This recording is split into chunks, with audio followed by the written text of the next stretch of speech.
Hi hello. അപ്പോൾ എന്താ ഇത് നോക്കിയേ, ഇത് വറ്റ എന്ന് പറയുന്ന മീനിൻ്റെ ഒരു പീസാണ്, കുറച്ച് വലിയ പീസാണ്. അപ്പോൾ ഇങ്ങനെയുള്ള പീസ് മീനുകൾ കിട്ടുമ്പം നമുക്ക് ഒരു പ്രശ്നം എന്ന് പറയുന്നത് ഈ മീനിൻ്റെ അകത്തൊന്നും നമുക്ക് ഈ മസാലയോ ഉപ്പോ ഒന്നും പിടിക്കത്തില്ല. അപ്പോൾ അതിനൊരു ടിപ്പ് ഫസ്റ്റ് ഞാൻ പറയാം.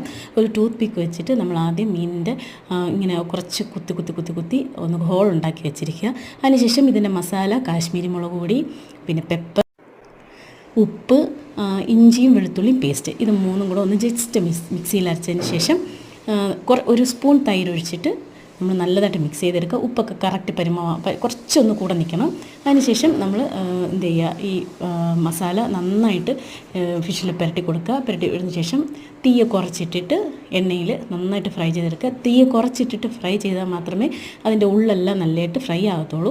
അപ്പോൾ നമ്മളെല്ലാവരും ചെയ്യുന്ന ഒരു പ്രശ്നം എന്ന് വെച്ചാൽ തീയെ കൂട്ടിയിട്ടിട്ട് നല്ല ഫ്രൈ ചെയ്തെടുക്കും, പക്ഷേ അതിൻ്റെ അകമൊന്നും നല്ല ഫ്രൈ ആകത്തില്ല. അപ്പം തീയെ കുറച്ചിട്ടിട്ട് ചെയ്യുക.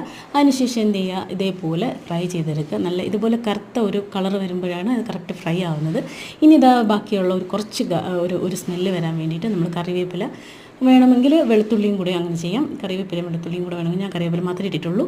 അപ്പോൾ ഇതേപോലെ ഫ്രൈ ചെയ്തെടുത്തിട്ട് അതിൻ്റെ മുകളിലേക്ക് ഇങ്ങനെ ഇട്ട് കൊടുക്കുക. അപ്പം നമ്മൾ കറിവേപ്പിലയും ആ കഷ്ണമൊക്കെ എടുത്തിങ്ങനെ ഒരുമിച്ച് കടിക്കുമ്പം ഭയങ്കര ഒരു ടേസ്റ്റ് ആയിരിക്കും. ഇഞ്ചിയും ഉപ്പും എല്ലാം അതിനുള്ളിലുണ്ടായിരിക്കും. അപ്പം ഇതേപോലുള്ള കുഞ്ഞു ടിപ്സുകൾക്കും വീഡിയോകൾക്കും വേണ്ടിയിട്ട് നിങ്ങൾ എൻ്റെ ചാനൽ സബ്സ്ക്രൈബ് ചെയ്യുക, ലൈക്ക് ചെയ്യുക, ഷെയർ ചെയ്യുക.